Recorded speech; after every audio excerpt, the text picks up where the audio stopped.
Angano arirariry, izao mitantara anareo ny babakoto.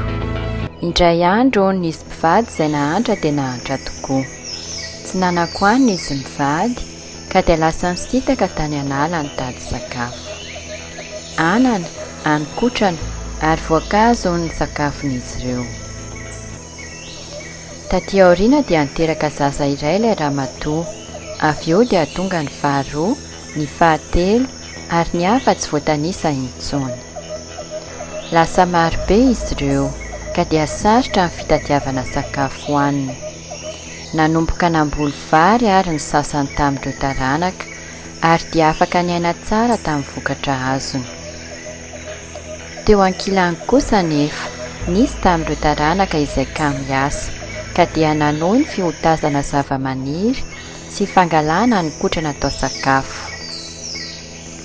Nanomboka tamin'izay fotoana izay hono dia nizara roa ireo taranaka.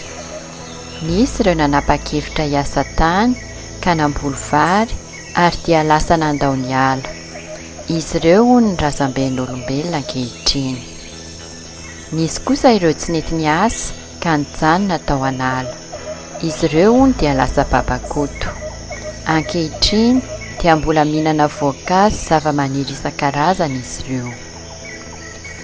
Rahalahy ny babakoto sy ny olombelona ary voarara ny mihaza na mamono azy ireo.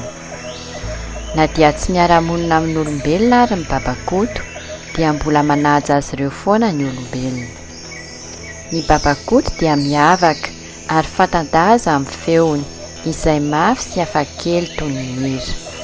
Izany hono ny anehoan'ny alahelony noho ny nandaozan'ny rahalahy azy. Angano arirariry, tsy izao mpandainga fa ny Ntaolo.